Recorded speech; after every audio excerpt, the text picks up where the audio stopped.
Hello and welcome, guys, to another Improving Season podcast. It is me, Pascal Floor. Down in the corner, it says Steve Hall, but it is not Steve Hall. On the other end, though, it is Steve Hall with Revive Strong in the background and all that kind of stuff. So, hey, Steve, how are you doing? How are things on your end? I'm caffeinated now. Did last week I didn't have caffeine? I don't know if that was what happened. Didn't. And then you actually caved like 1 or 2 days afterwards. So, yeah, I wasn't even... Like, it wasn't a planned decaffeinated period. It was unplanned, of course. Like I said last week, the machine broke. But I don't know if this had already happened, but Charlotte bought me some Monsters. So just like Katie kind of sabotaged your lowering of caffeine by buying you lots of Monsters. Steve. That is love. That is true dedication for the relationship that you guys have. That is what I took it as. I was like, oh, amazing. Like, she's caring and knowing about the other person, right? Yeah. That's what it is. And I wasn't trying to reduce my caffeine intake or anything like that. So, yeah, I ended up having a Monster for the next couple of days. Mm-hmm. I said that on Threads. Yeah, Threads, that's what it's called. I was like, my toxic trait is when there's a cold Monster in the fridge, I'm consuming it. Only one, of course. So, yeah, I had those. But then I had one day over the weekend. I didn't have caffeine because our coffee machine was still broken and I didn't have a Monster, so I just had a decaf day. But since then, we've kind of somehow fixed the machine to some extent that it makes a coffee pretty much. So I've had coffee most days. But what I did notice is definitely, even on such a low dose that I consume, I notice it when I don't have it. Mild headache, fatigue earlier within the day. And Charlotte also noticed it too because the machine wasn't working. She worked from home on Friday and so she had no coffee that day. And she was like on the couch at like 6 p.m. I went downstairs and she was just like asleep. And I was like, what's going on? She was like, I'm just wrecked. I need to sleep. Oh, wow. And she only has like one coffee a day as well. So yeah, I don't think it takes much for some people. I guess we're maybe like, I don't know, slow metabolizers or something. I don't know. We obviously have some sort of dependence on caffeine, even if you're having a small dose.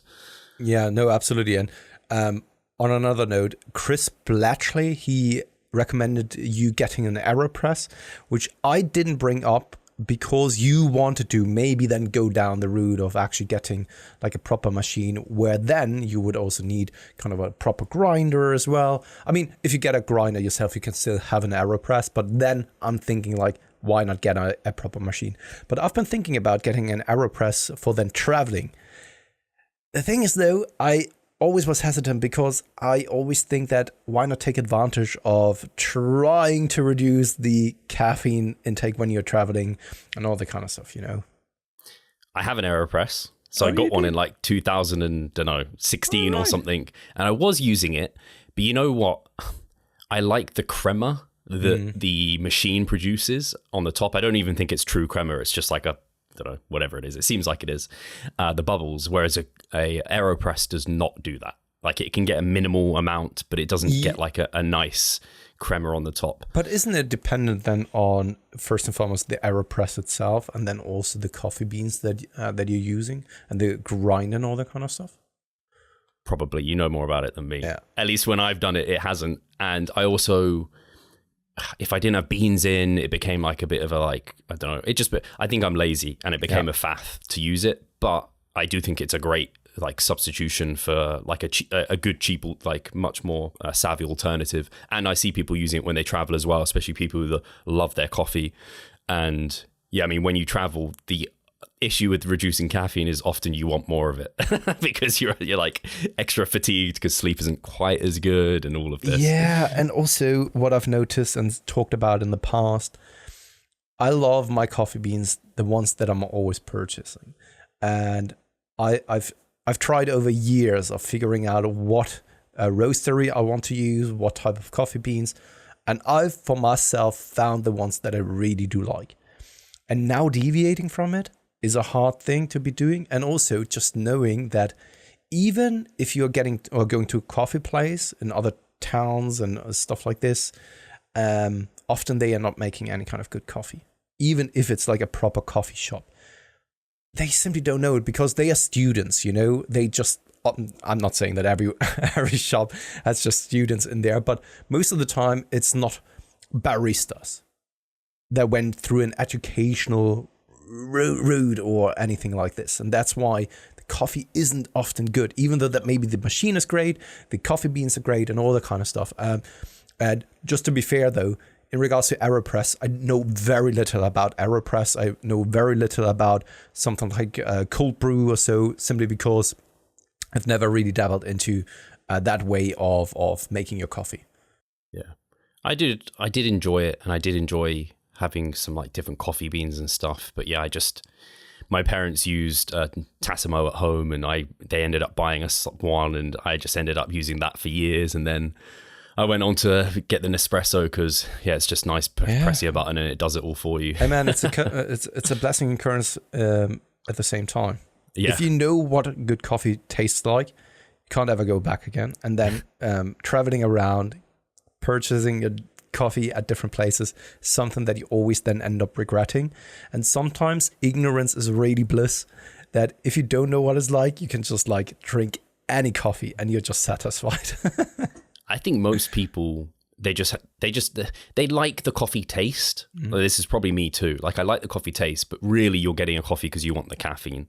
Like, I think that's probably the majority of people. Like, they like the coffee taste, but they also want the caffeine. And so that's why it doesn't stop them selling so much. What's very interesting is because I've always thought about, like, why isn't there an energy drink that contains no caffeine and comes with 0 calories? Because in the end, I do like the original energy kind of taste of like Red Bull, for example. And I'm thinking that it must have to do with caffeine. Even though that caffeine just tastes bitter, it must be the mixture that you can't really replicate. And maybe, and this is, I think, because a very smart friend of mine, he made me aware of that when it comes to research around cigarettes and nicotine, there's a certain study, and I'm just like referring to him, so he could be full of shit, and I'm just like quoting something that isn't even true. He was saying that they've studied how people would react to smoking, like vaping, when there's no caffeine, no nicotine in the vaping, versus the people who are still having some kind of form of nicotine in vaping. Even though that the flavor was exactly the same. And the other group, without nicotine, they didn't really like the flavor, whereas the other group, same flavor, enjoyed the flavor. And it is then hypothesized that the compound itself that the person is addicted to causes the brain to then reward someone and makes it a little bit more tasty and flavorful for your brain then. And I could imagine that maybe it's the same with caffeine as well, that because there's the kind of compound and the drug to some extent of caffeine in there, that you are maybe liking the drink itself a little bit more so. I know nicotine is definitely addictive, which is like one of the issues with it. So I definitely can see that being like a strong incentive in that scenario. But yeah, it's weird to think because you've probably had decaf like Coke, or you have like a caffeine-free Coke, for example, like a diet Coke that's caffeine-free. Like you can go out of your way and buy that, but you drink it, it doesn't taste like the other stuff, or even Pepsi Max, which is really like, I really like Pepsi Max. It has higher caffeine than Coke or like the other Pepsi varieties. And you can get caffeine-free Pepsi Max, which tastes still actually nice, but you know it's not as nice as the one with caffeine. So yeah, it's interesting to think that it's maybe not the caffeine, but it's something else. Because yeah, I imagine like a caffeine-free energy drink is like, I don't know, Fanta, right? But Fanta doesn't taste like a Monster, like orange, as an example. Like I'm just thinking, because there's clearly a market for it. You know, why haven't the big companies such as Monster, such as Red Bull, come up with an energy drink that isn't really an energy drink like this, that people still enjoy the taste of, you know? And of course, caffeine is addictive as well. Not to the same extent like nicotine, for example, but we definitely also suffer from withdrawal symptoms if we are going off of caffeine, you know? So it has some addictive tendencies. And it could, so theoretically, to me, in my head, it makes sense if then you have a beverage that contains caffeine that you actually then do enjoy more because of the rewarding kind of signals your body or your brain is actually sending out. Whether this is the case, I don't know, right? It just makes sense to me right now. And as always, I just want to put out a disclaimer. Just because something does sound reasonable doesn't mean that it's actually true. Yeah. Yeah, because I can only imagine, like in my head, the reason they add caffeine to some of these Coke varieties of drinks isn't because people will drink more of it because caffeine and people are somewhat addicted to it or want that. It's because caffeine does have a flavor. Like, that's why I think they add it. And it's like, again, but that's my bias of like decaf coffee, for example. You know, when you're drinking decaf coffee, you can taste it. It's just not got the same flavor as what normal coffee does. Have you, I mean, I don't know what it's like, but have you ever kind of tasted just like powder form of caffeine? No, I have. Actually, I've had caffeine pills, but I've never had like a powder and like put it on my tongue. It's just bitter, you know? So you would theoretically think that you could replicate that bitterness if it's just the bitterness that is then giving it the flavor. But there must be something else to it, I think. You need to talk to like a chemical food engineer or whatever they're called. Someone in the comments might know. And by the way, on the comment section, I very much appreciate all of the engagement, especially last week in your takes around, for example, caffeine intake. There was this one comment that was super interesting from, who was it? From Jared Rice, who worked at a hospital and then also talked about premature infants being treated with caffeine.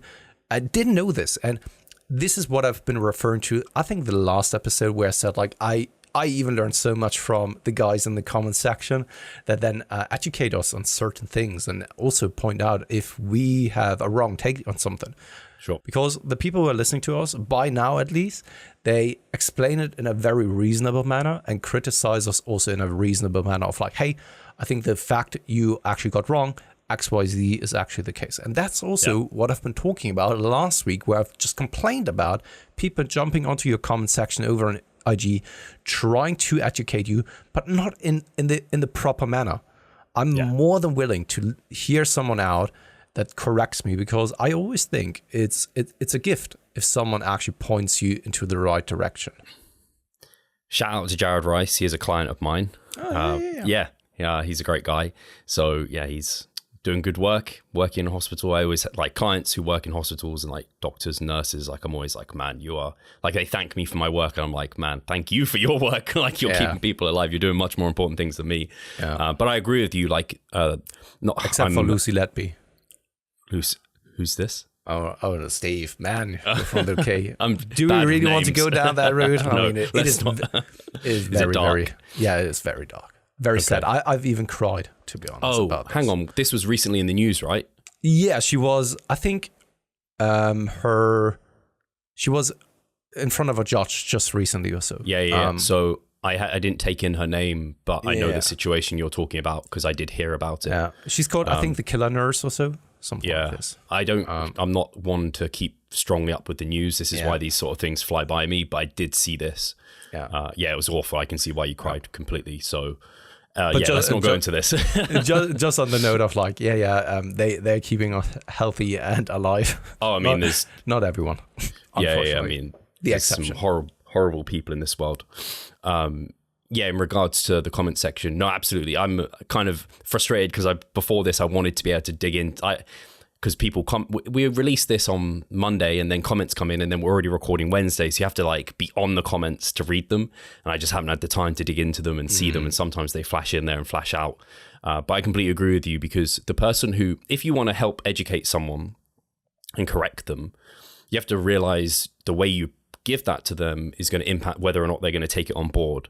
And as soon as someone is like rude to you, you're just going to go fuck off. They're not going to learn. They're just going to delete your comment, ignore it. It's going to back them into a corner and even more reinforce their ways of thinking. This is why like having those like conflicts are just not helpful. Like, you have to see where they're coming from and be like, hey, what do you think about this? And like do it in a reasonable manner. And then you might actually get somewhere. And their response to that will immediately tell you if they're going to take it on board or not. But if you react, like if you give it in like an asshole type of way, you're just not going to get you're not going to get anywhere. 100%, man. And I don't really want to go down the politics route because I always think that it just rubs off the wrong way. And most of the time, I don't know, people have very strong viewpoints and views around politics and also religion and all that kind of stuff, and never really want to offend anyone with their viewpoints. But I don't know how it is in the UK at the moment, but in Germany, it has been a massive thing about kind of climate activists who are gluing themselves on the streets. This has happened here, yeah. All right, and it is a very active thing since like a couple of weeks and months now in Germany. And this, to be honest, in my opinion, is not the way to make people aware of your cause, because it just pisses people off. And this is exactly what you've been saying there, Steve. This is not how you win people for your cause, but this is how you put them off and push them into the other opposite corner. Yeah. And this is a way, in a more physical form, it's kind of the way as going into a comment section and just pissing people off. You're not winning them for your cause and your viewpoints if you do something like this. I think we had that very similar situation, but we also had, I think, some of the same activist group went into like a steak restaurant and then just started making a complete ruckus and like telling people that they had terrible morals and I don't know, just making a complete like mess within there. And it's like, hey, you're backing everyone more into the way of thinking that they already had. You're not winning people over. It's not the way to do it. And it's so unfortunate, because I want to have sympathy for the cause, because I very much, once again, don't need to actually state my opinion about that kind of stuff, right? But I'm more so erring on that side rather than the opposite side. But I don't really approve of the way that they are going about this. And there I see myself in the opposite camp, actually, even though that my viewpoints align mostly with theirs. It's not the way that I would communicate that. Yeah. Yeah, I agree with you. You see it even in the fitness realm. Like some people like that style and it like they're really drawn to it. But when I see someone with a very extreme stance, even if it's in my my bias or my viewpoint, if I see them projecting it in a way where I'm like, man, I wouldn't do it like that. You're saying that way too strongly, or you're like talking down to this other group or other methodology way too much. It just puts me off that individual completely. Yes. But some people love that. I don't know. Yeah. And this is why I brought it up, because I think that there are so many similarities for it. And I don't know if you've seen that interview from the chef of Ryanair that actually has been thrown a cake in his face in the interview. And that guy went viral because he handled the situation so incredibly well. He was just like continuing the interview, saying like, hey, we're here to make that interview. Cake tastes delicious. Let's continue with that. Full of cake in his face and continue with his professional interview. And he, of course, received all of the applaud and the sympathy, whereas then the activist didn't, right? Yeah. And this is exactly the opposite of what they wanted to accomplish. Yeah, that reminds me of, do you remember the debate between, why have I forgotten his name? It was with Mike and the Aussie guy with a really high-pitched voice, Greg Doucette.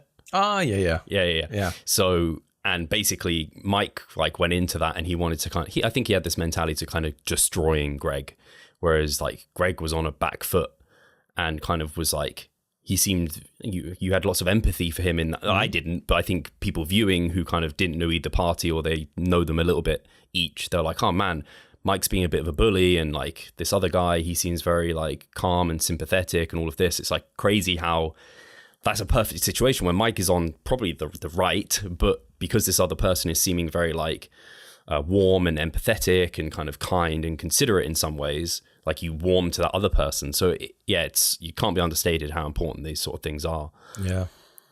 Cool. Then let's delve into more of a fitness kind of topic. Yes. It was kind of still fitness related to some extent. And that's why I also don't really hold a strong ties to one camp or another, because it's then more about kind of your ideology rather than what's actually factually correct and so, right? Yeah. And if someone says something factually correct, I don't care who it is, right? And the opposite holds true as well. If someone is not saying the right things, in my opinion, maybe, or in my observation, or with my observation and experience, then I also don't hesitate in disagreeing with that individual, no matter who it is. Yeah, no, absolutely. I guess we can get on to the thing that I said could be a topic here, because at least within the natural bodybuilding scene, this has been a little bit contentious, and this is surrounding the WNBF, which arguably the largest natural bodybuilding and most competitive natural bodybuilding federation across the world. And they've done this before. I don't know if you've seen it, Pascal, where they've had this kind of somewhat holier than thou natural kind of morality about themselves, in that like they view being drug free as like a moral choice, an ethical choice versus just a choice, which does rubs a lot of people up the wrong way. And I don't think it's where I see eye to eye with the WNBF. I think the same with you. Like, we're quite liberal in terms of like, hey, if they're not harming someone else, it's a choice. I don't see going on steroids as a moral and ethical decision. I see it as just it's a decision that you make in life, and there's costs and benefits to every decision that you make. So long as it, again, isn't harming anyone else. And particularly if you're doing it educated in a thoughtful manner, like you're not doing anyone else harm in that regard, or you're doing yourself, whatever's happening there. But anyway, so the reason I'm bringing this up is because the Natty News Daily guys shared, initially it was like a post which was a bit ambiguous, I guess, and it kind of caught people a little bit off guard, and it made it maybe sound a little bit more extreme than what it was in terms of a new ruling. And so then the WNBF seemed to like publish on their website a kind of more official response that was a bit more clear, I think.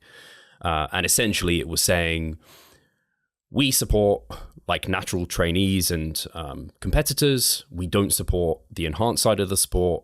And it is a little bit of a moral rationale for that. They think it's like harmful. It's not a good thing for people to be doing. It's bad for your health, so on and so forth, which, yeah, of course it is to some extent bad for your health for sure. We can all agree with that. And so they're kind of saying, hey, if you're going to compete in an untested federation, then you're somewhat supporting that side of the sport. You're not supporting drug-free bodybuilding. And if you go pro in an untested federation and you accept that pro card, you can't come back to the WNBF. Doesn't matter if you pass a polygraph. It doesn't matter if you pass a urine test. It doesn't matter that you're a natural bodybuilder. You can't come back to us. You've kind of left us and you've decided to go onto the enhanced side of the game, and you can't come back. And we don't actually want you to come back because you take like that pro status potentially away from other people who are committed to the natural scene and supporting the WNBF, which is a natural federation, which I just thought was very interesting. I think quite controversial for some people, and I haven't fully wrapped my head around it. I don't know if you have any initial thoughts surrounding any of that. First and foremost, I think that we have to tackle it from many different angles. Yeah. Simply because it would be unfair to just like state our opinion, because this is just, of course, one of many opinions.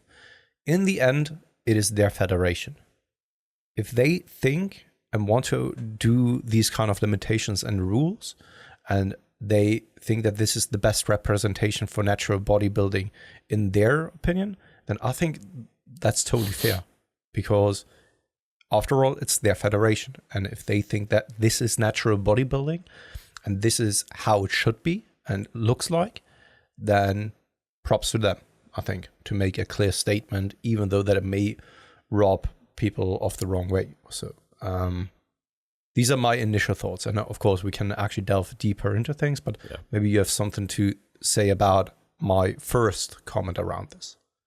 Yeah, I very much view it. I'll give you this is a weird example. At my gym, Yorkies, they've banned wearing Crocs.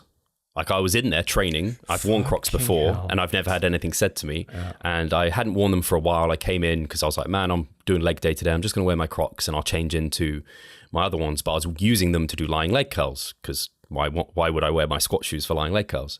And the owner came up to me and was like, hey, those are banned.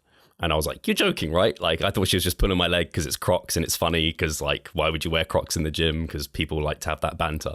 And she was like, no, I'm not joking. I'm serious. Like, you can't be wearing things like that. And flip-flops, things like this, they're the same thing. You can't wear them. It's a safety hazard. And I was just like, I didn't want to go into this like debate mode of like, come on, like the difference between a Croc and a trainer, really, it's just a thin piece of material. And I was just like, hey, you know what? I respect that. It's your rules. I won't wear them again. Like, because it's a similar situation here. I might have a certain opinion on this. It might not make complete sense to me, but ultimately, you own this place. You're the one paying for it. It's your rules. It's not my place to kind of have a kind of, I might not agree with them, but like, again, it's not my opinion. So in the way that you put it, I agree with you. It's they run the show. It's their decision what they do, whether or not we think it's the best decision for them. Perfect. Absolutely. And totally agree with this one. It's funny enough, Steve, I had the same experience a year ago or so. I think it must be a year ago, where I didn't wear Crocs, but you may remember I had those sliders. Yeah. And then at some point, the gym owner came up to me and said, like, Pascal, you have to wear like proper gym shoes. And I was just like, why?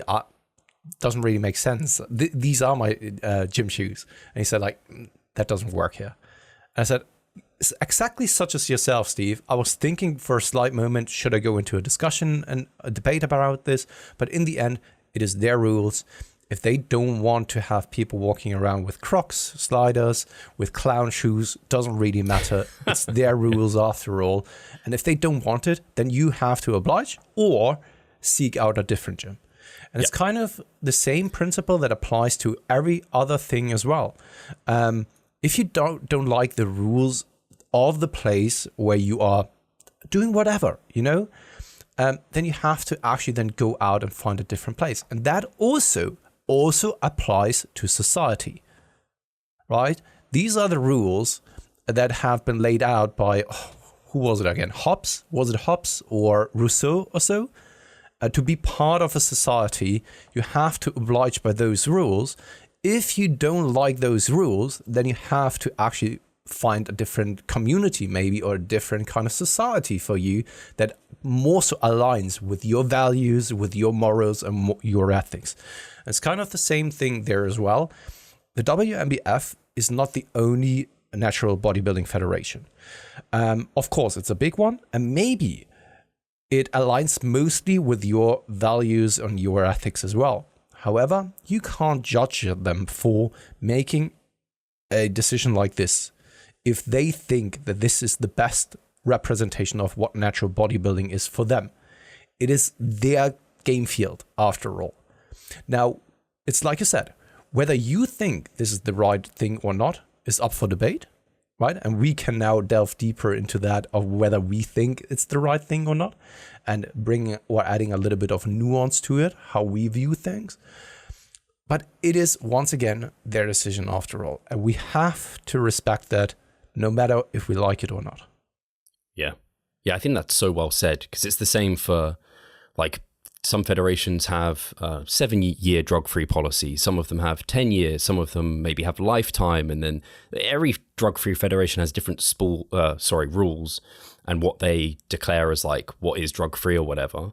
Some federations have men's physique. Some of them don't have men's physique. Some of them are now having classic. Some of them don't. Like you find the federation that most like suits you as an individual. And ultimately, just like, again, I could find another gym if I was that fed up about them not letting me wear Crocs. Equally fine, I can go somewhere else. Again, that doesn't mean it's the right move that we think for that federation, like it that we'll discuss here. And something actually I should mention that the WNBF said was, you as like a very good natural bodybuilder, you could go pro in the IFBB, NPC, what have you, but you're never going to be the best within there. To take it another level, you're going to have to go on like gear, basically. So they're kind of saying like if you're not willing to do that, why go that way in the first place? Like we're here, we're natural. Why would you go further? And I do agree with them that if you want to go to the Olympia stage, take it to the top of that sport, you're going to have to jump on stronger compounds.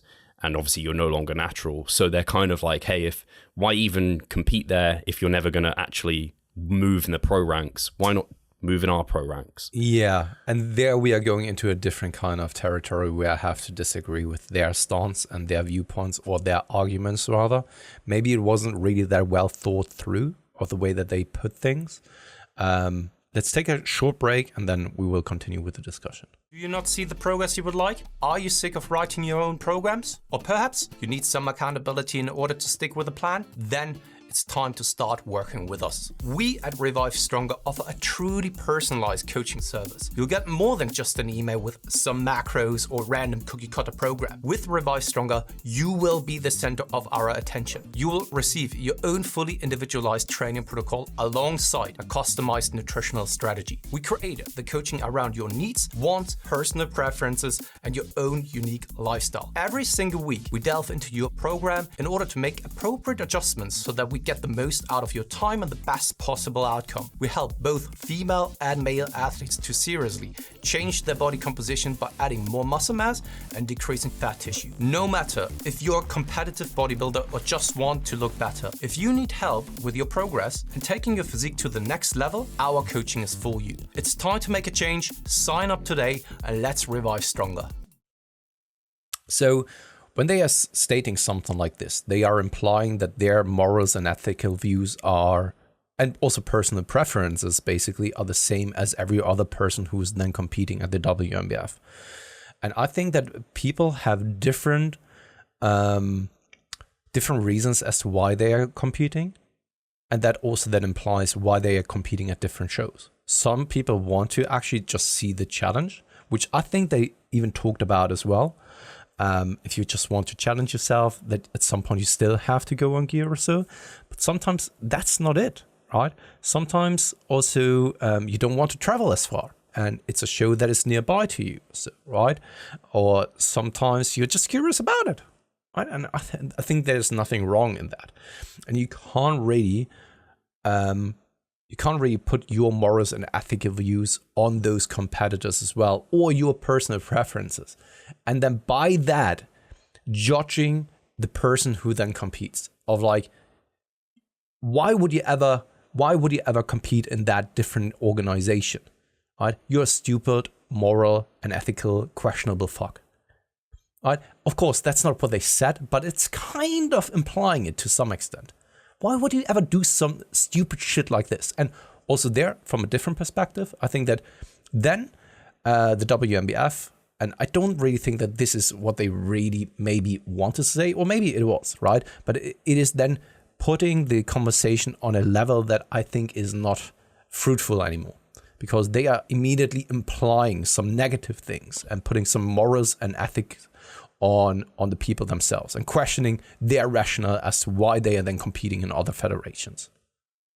Yeah, it does bring up that question of, it seems like from their perspective, if you compete in an untested federation, you are supporting like immoral activities and you're supporting drug use by like doing that.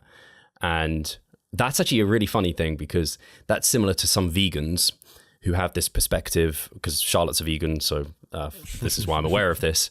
They have a perspective of like, hey, why would you ever eat at McDonald's when you can go and support a vegan chain? It's like, yeah, but McDonald's they have a vegan burger, like that's totally acceptable. I can eat there. It's like, but like you should like support the vegan solely stores. It's like, yeah, but it's not about like being solely vegan. It's just trying to promote veganism as a whole. And it's similar here, I think, where it's like, hey, I'm not supporting people taking drugs, like whatever, like I'm not supporting that federation against yours. It's just, and it's similar here, like, okay, there might be a McDonald's literally around the corner, whereas this vegan restaurant is like fucking 10 miles away or something, you know? And this is a sort of situation where it's like, hey, I'm supporting my morals and ethics by being natural still. I'm not doing anything against your federation here. I just want to see how I fare over here, or it's convenient for me as well.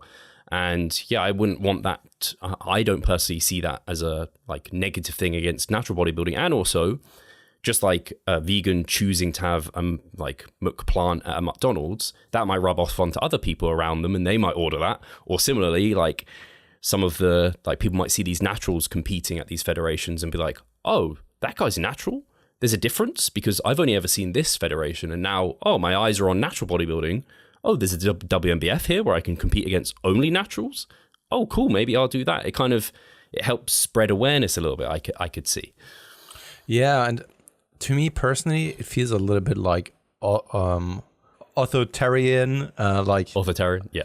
As if a state tells you what you have to do or can or cannot do, and I don't like this. Right? We are so many people don't or may not think this, but we are living in a very, very free society. At least the vast majority of our listeners do. Right? And I want to also take advantage of that freedom.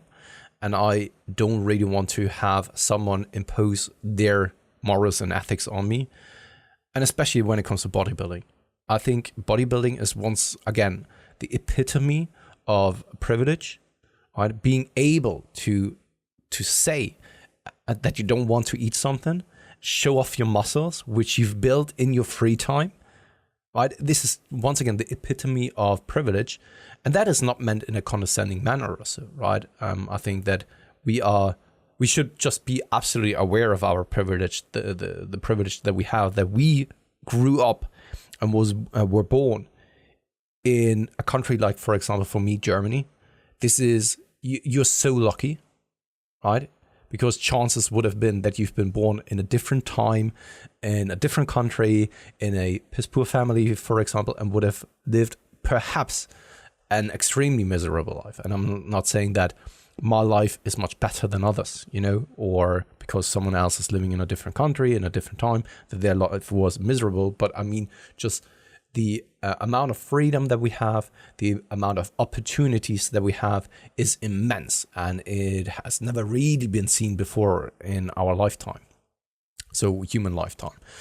And then a natural bodybuilding federation imposing some limitations like this, I think, is unjustified and unnecessary, because why shouldn't they?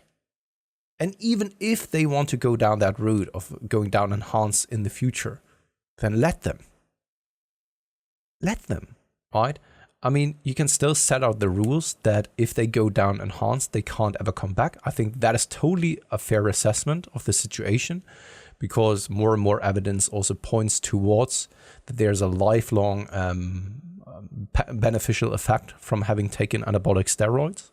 We've just made a podcast episode with Alex about this as well, and more evidence is coming out about this, right? That once you went on gear, and especially once you went on longer, you may have set yourself into a physiological position that it's kind of like open up Pandora's box, right? You can't ever put it back in, those things that were in there. And then going back into a natural bodybuilding federation, maybe then questionable. Absolutely, I can absolutely understand that.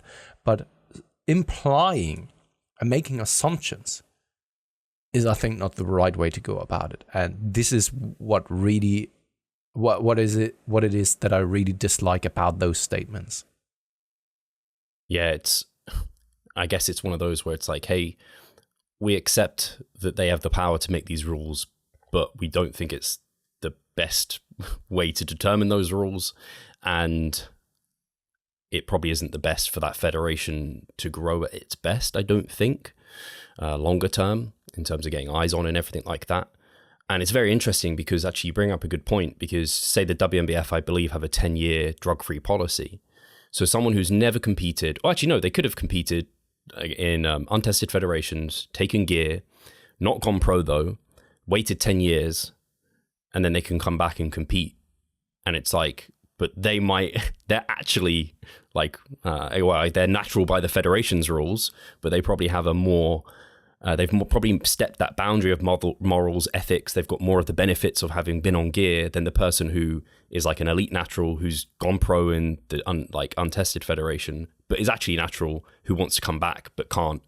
It's kind of strange to me, because one is like clearly like that's a natural bodybuilder, and this guy, that's, I don't know, it's like that's not, but it is according to your ruling.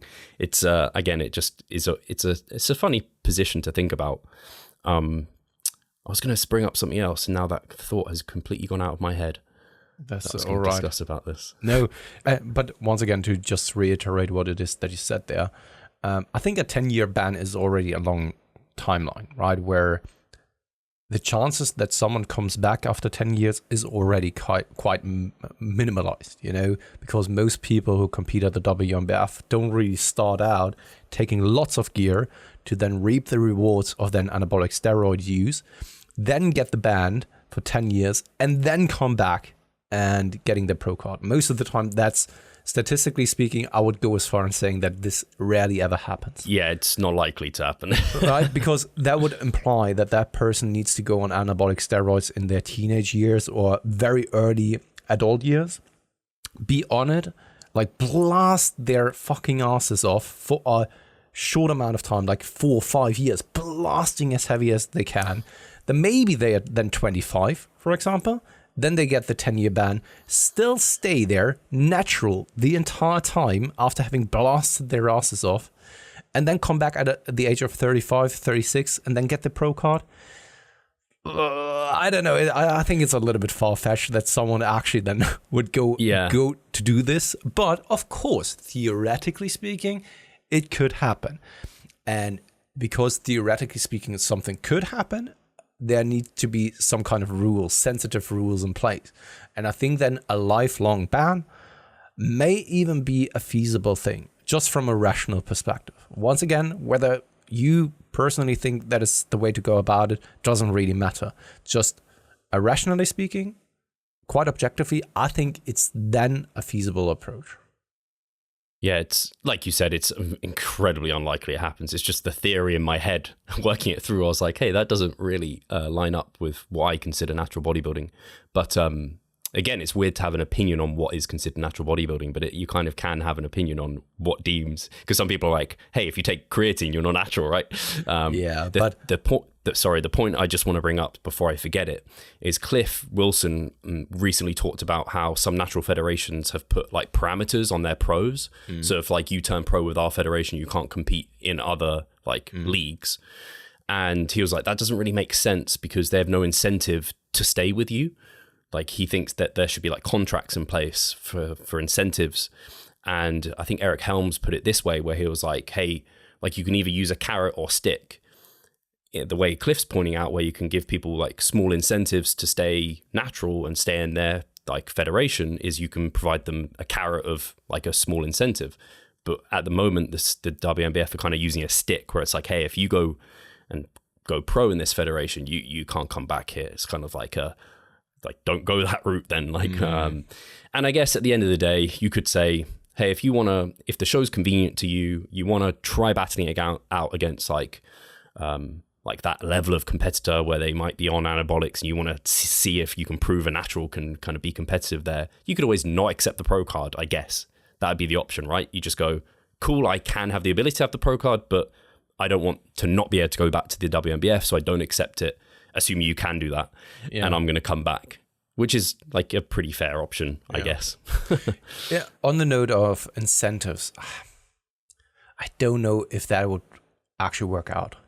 At least not in the natural bodybuilding realm, because the incentive for people is not monetization. And I also don't really think that so much money can be made in natural bodybuilding that it would ever attract people. Because it's also not human nature. Human nature is drawn towards the extremes.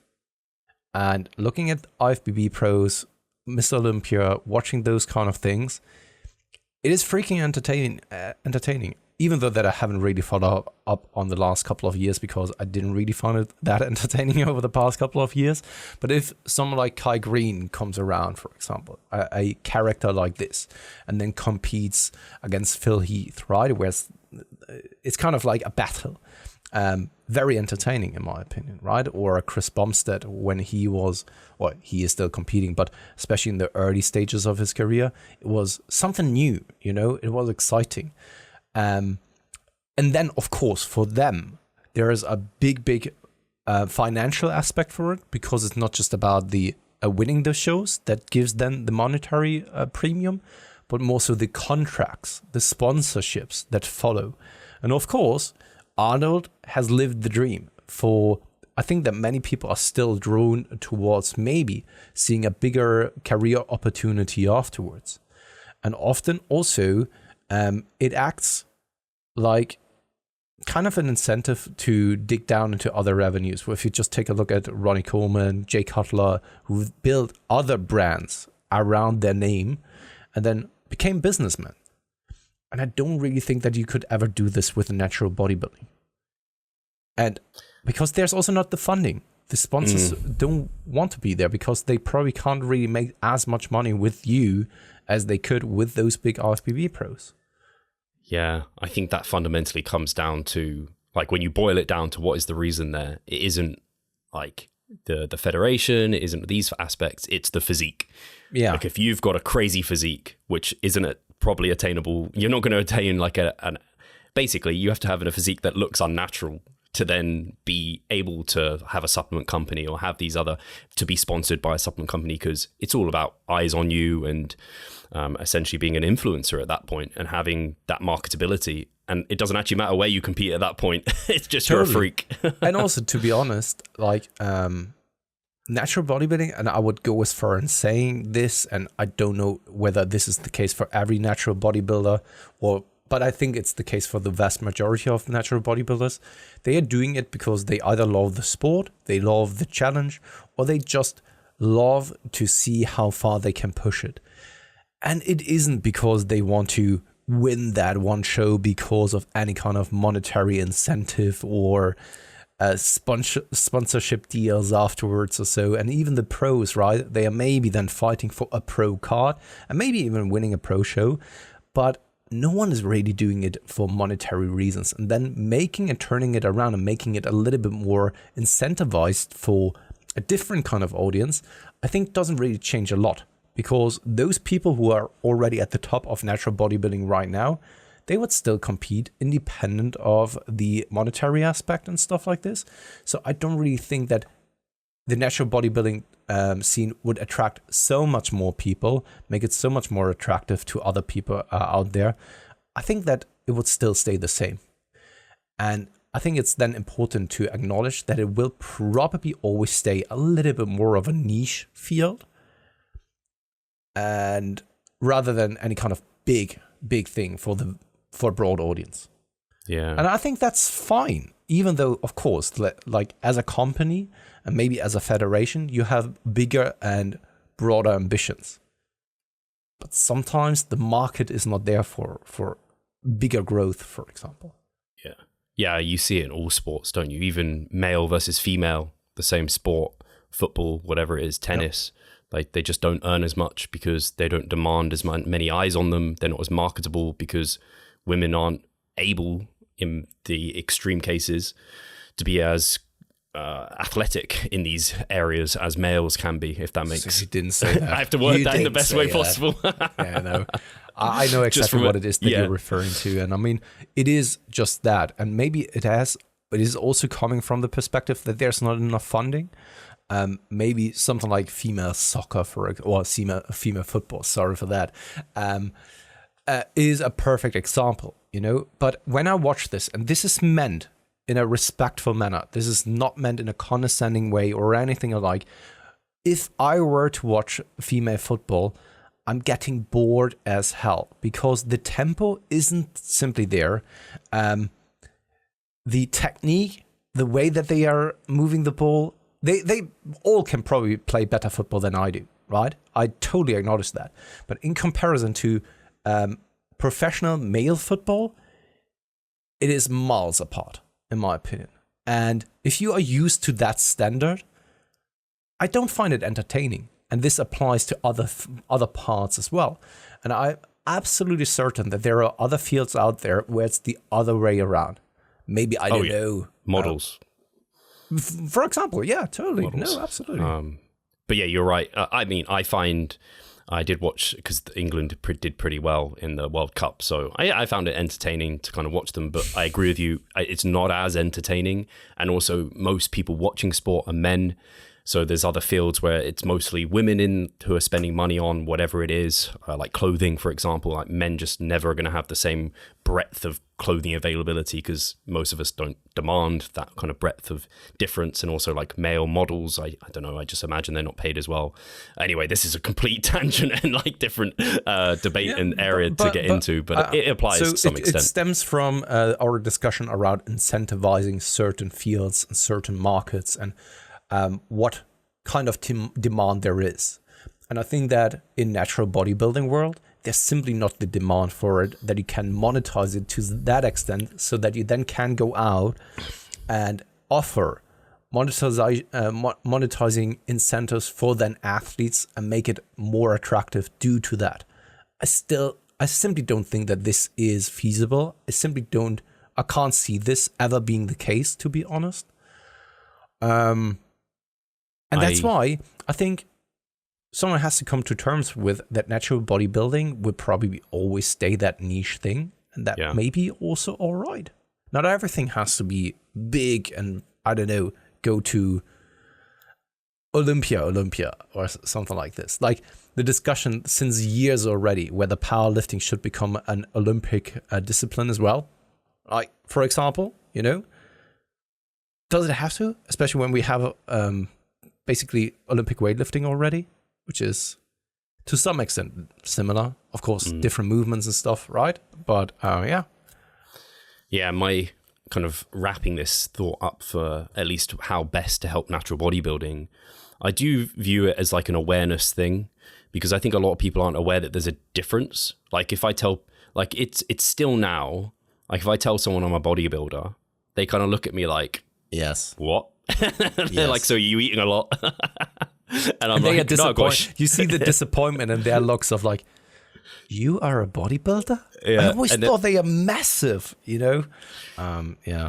And then you have to try and like be like, oh, natural bodybuilding. And then they're like, oh, there's like differences here. And I'm like, yeah, I can't take these anabolics. And they just have so little awareness that there's like that part of the sport. And so it's kind of building awareness there and also letting people know that there is a competitive scene. And it just takes, I think, unfortunately, it's like you said when we're off air, I think, like the statistics of the number of people that are taking steroids now, steroids in the UK is like crazy high.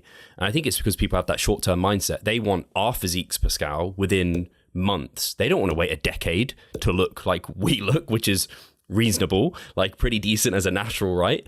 They want to get that after years. And that's kind of, they almost have those expectations. They do it for a few months. They're like, why don't I look like Steve Hall after a year of training? It's like, oh, I'm going to jump on gear because that's probably what he's doing and probably what everyone else does, because they're so ignorant. So somehow, and I think we're helping to do this, but that's where I'm like, there needs to be some spread of awareness of what's achievable naturally, what's realistic in terms of timelines to get there. And then also you can be competitive as a natural here. And like, again, trying to strip it back to most people actually, like natural or unnatural, I think love the process. Yes. And like, it isn't just about being the biggest and freakiest ever. Of course, the outcome is nice, but even as a natural, even as enhanced, you always want more, I think. Yeah. Like how many people has Goob, U2 on Instagram done who have, what's it called? They Photoshop their images and they're fucking like IFBB pros and they've just won on the weekend. Best of the best. So I've just recently seen one of the female athletes who won, I don't know whether it was Toronto Pro or something like this, but won a big show and still Photoshopped those pictures. So clearly they're still wanting more and they still feel some sort of like they've got body dysmorphia. I'm not sure that changes if you go enhanced or not. I don't think it's going to increase your happiness necessarily by going enhanced. And like often people don't start with a bodybuilding journey like thinking immediately that they are going to make or become a pro, whether it is natural or unnatural or so, right? As like you said, rightly so, I think for the vast majority of people who start doing this, it's really just about the journey. And that's why I have also a big issue with when someone is making some implications or making some assumptions around the reasons as to why someone is actually competing in different federations and also making the decision of then going down the enhanced route. I think that everyone should be doing this if they really want to, and they took the time to educate themselves of the potential consequences, what it then implies for the rest of their lives maybe. But also I really don't like it how, at least here in Germany, steroid use is being criminalized. You are like very much criminalized. And I don't really understand the rationale behind it. To me personally, it lacks from a understanding of what anabolic steroids are, because there are plenty of other things where I think it's much more dangerous, much more harmful. It has much more lethal and potential negative consequences to not only you health-wise, but also people around you. If we just take a look at statistics around alcohol consumption, it blows your freaking mind how then someone who's deciding to take anabolic steroids is criminalized, maybe even being put to jail or needing to pay a massive fine, and other people can just go, I could go to the supermarket right now, buy 10 liters of vodka and blow my brains out, get behind my steering wheel and just crash. And I can do this now, right? And the discrepancy there doesn't really make any kind of sense to me. And that's why when it comes then to the morals and ethics around anabolic steroids use, I think it's unfair, unjustified, in my opinion. And yes, when you are a WNBF and you are a natural federation, bodybuilding federation, then you can make your own rules, lay them out, stand behind those. I think it's totally fair then. But at the same time, you are a company and you shouldn't really put any kind of morals or ethics out there because you act like a brand, basically. And you shouldn't really have any kind of strong opinions about what other people are doing because you're just a brand. Yeah, it's fine to promote like natural bodybuilding as being a healthy route, like better longevity and like standing for like health and all of those aspects. But it's also like that can be hypocritical because competing is not healthy. Like for the months you're doing it, especially for females. Yeah, that's like, the thing. It's like you said, it's kind of a hypocritical move because yes, natural bodybuilding may be more healthy than enhanced bodybuilding. Not just maybe, it probably is, right? With a very high likelihood, especially when you are competing at the highest level, the amount of gear that you have to take is probably off the charts. But at the same time, it's kind of a little bit of negative framing of like, look at this is so bad, but natural bodybuilding is so good for you, which in reality also isn't, right? You can't and that's something where, for example, supplements, right? Supplement companies, at least in Germany, they have some rules that they can't really promote themselves with having health effects, right? You can't really put on there that it does something positive for your health because that is that's kind of more like a medical advice, and that is not allowed. And I kind of think it's kind of the same thing there as well, where it's like, don't do enhanced bodybuilding because natural bodybuilding is so healthy for you, when in reality, especially when you take a look at bodybuilding, female bodybuilders, so many actually get amenorrhea during that time frame. And if we know anything, that is not healthy at all, let alone talking about the psychological implications that then the relationship to eating has. So many people, and I'm not saying that this is causative, that bodybuilding is the reason for their fucked up relationship with food. Maybe they are more inclined to go down that route, and bodybuilding is just a catalyst for it, and attracts those type of individuals. But so many people are coming off of their first bodybuilding show being absolutely burned. Yeah. And then making those claims that something else is more healthy than the other one, questionable. Yeah, and I think, I mean, for me personally, the appeal of bodybuilding naturally too is that it's extreme. Like people say they want, they're like, oh man, bodybuilders look better when they're 10 pounds over stage weight. And I'm like, yeah, but they just look like, I don't know, like beach or photo shoot ready. Like I want the fucking extreme striations. This is what appeals to me, like an extreme sport. And like every sport, there's like health consequences. Like every sport done to as extreme is not like a super healthy endeavor, unless maybe it's chess, if we're calling chess and bodybuilding a sport. So I think it's like to use it as like a health morality thing, it's challenging. And I think I personally just view it as like, hey, there's the enhanced side, there's the untested side, like respect one another. And like, that's how it can be fruitful. It's a choice, it's a decision, and be there available for those that don't want to go to the enhanced side. Hey, we've got this amazing natural bodybuilding, thriving scene. You can achieve great things. Look at these like examples of physiques that can be achieved. Like you can do everything that you can do on the enhanced side without having to spend the money, time, and the risks that steroids bring. you can do it naturally here. Like, that's what appeals to me about natural bodybuilding, is like, I can do everything I need without having that extra cost to my life, that burden potentially. And I think that's the appeal, really. I don't know. Yeah, no. And I think that you bring up one more good point, and that is bodybuilding in itself is extreme. You can't be competitive if you don't go to extreme levels. That's just a matter of fact. And then it doesn't really matter whether it's natural bodybuilding or enhanced bodybuilding. Those will have some implications on your overall health, some more than others. For some individuals, it will impact more than others. You could always find people who are enhanced, who have like a lovely blood panel, who have a great health overall, who are psychologically in a great position. And then you can, on the other hand, on the flip side, find people in the natural realm who are psychologically destroyed, fucked up, have the worst blood panel that you've ever seen, right? You can always pick and choose whatever you want to see. It's kind of cherry picking to some extent. Maybe on a broad spectrum, if we were to compare these, then you may find, or I would also be more inclined to find worse health markers in the enhanced side, but this is just speculation, right? And also, it is then a decision that individual made for themselves, right? So once again, the morality about it, or putting one on the high ground of like being morally superior, I think is not justified, especially also when you are arguing in terms of health or so, because it isn't.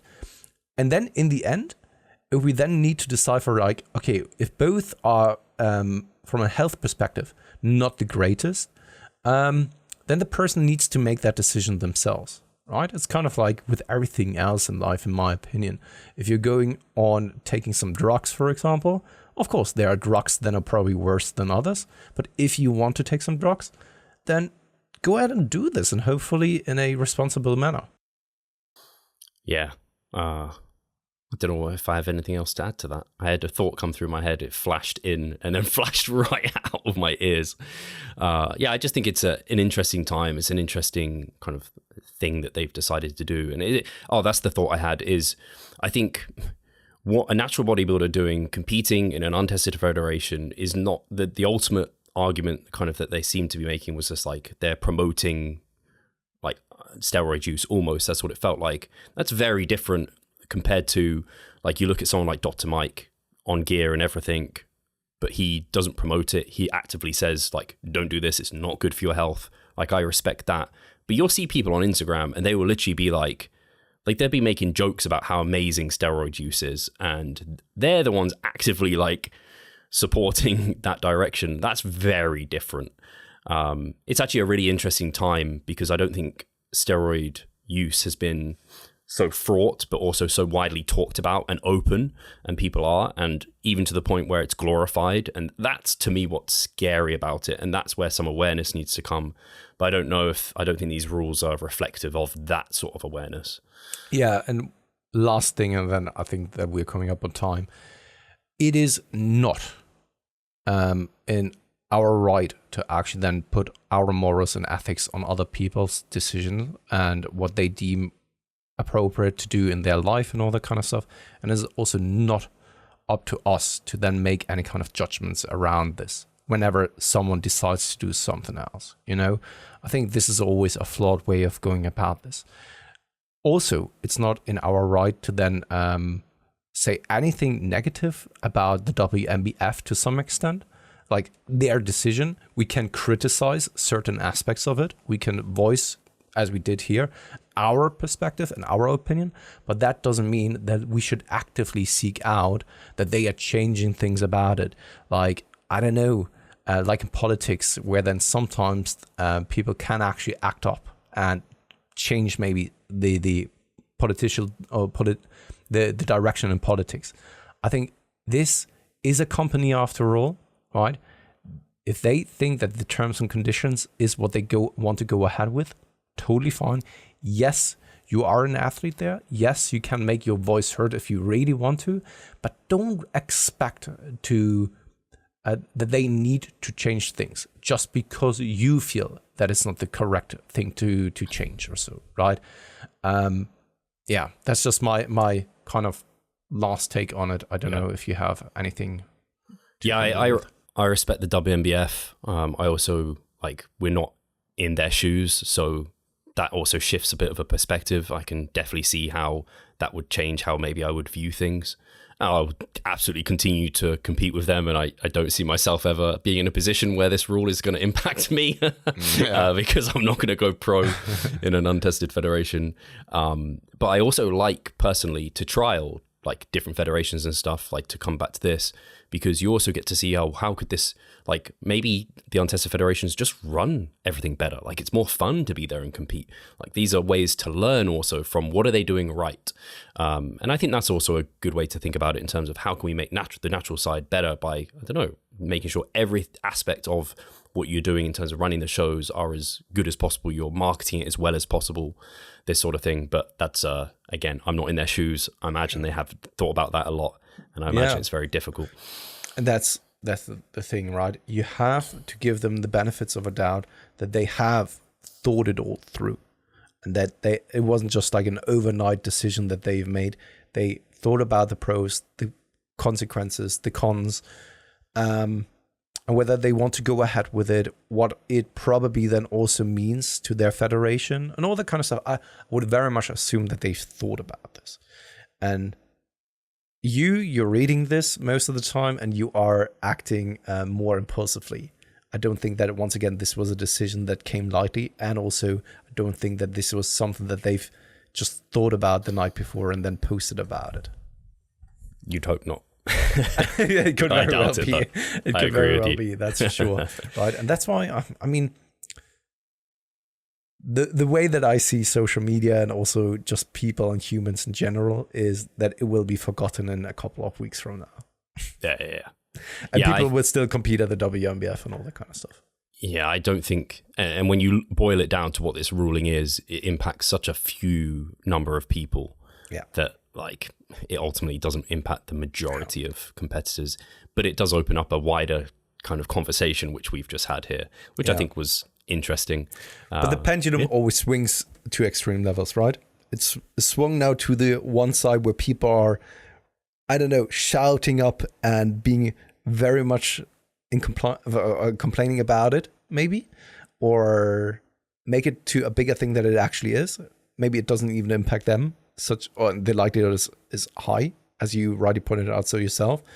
And then it will swing back again, and somewhere in the middle it will just come to a halt. And once again, people will have forgotten about it because it most likely doesn't even impact them or anyone that they actually know. Yeah, I guess final point, the only way I could see this impacting more people is that these federations are having tested portions, they're having NPC natural, and then you're a natural pro in the NPC. But I don't even know how that would work. I think I've just seen some of those, I competed at the Two Bros, which is affiliated with the IFBB, and I competed in the 10 times natural show. So I don't know. I just don't even know where that goes. That wasn't a good experience though. So we can wrap it up. This conversation should go for too long. No, absolutely. Cool. Then guys, thank you very much as always for tuning in. If you have anything to say about this, I don't know of how many people are listening who are competing or have been competing at the WNBF, who have very strong opinions and views around this. I know that the guys from the Natty News Daily podcast, and also just Natty News Daily in general, are sometimes tuning in. So maybe they have something to say that we didn't really think about, because for us, it's always, we are not really scripting those discussions that we have. And because of this, of course, sometimes we can't really bring our most nuanced take on a subject. And I really do hope that's all right. It's just sometimes what comes to our mind. Yeah. And that may then not be the most appropriate thing to be saying. Yeah. No, I'm completely with you. This is what, if we tried to script this, I literally would spend hours trying to get to the most nuanced take possible, and it would stress the shit out of me. So sometimes it's just nice to just have it off the top of your head. But I'd be interested to know different people's perspectives, just not even surrounding the whole topic and the morality behind steroid use and what your feelings and thoughts are behind it, where you stand with everything. And we appreciate all the comments as always, and definitely follow Natty News Daily for this sort of content and to keep up to date with what's happening in the natural bodybuilding scene. Yeah. Absolutely. Guys, thank you very much. And I guess I'll speak to you guys soon. Cheers.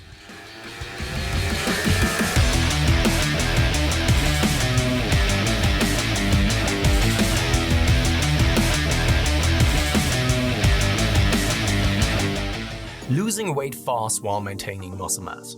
Sounds too good to be true, doesn't it? It isn't though. It's reality and we know how to do it. And we will help you achieve this. The Minicut Movement is an 8-week fat loss program to make you lose a huge chunk of fat while maintaining muscle mass at the same time. We will support you from the beginning to the end so that you see the results you would like to and come out of it much stronger. You'll receive a fully automated spreadsheet that is based on your nutritional needs. You can choose between 6 different male and female training templates. Over 30 videos will guide you through each and every single step of the Minicut so that you're getting the most out of your journey and that you always know what to do. But the best thing is that you can start whenever you want. The Minicut Movement is open 24/7.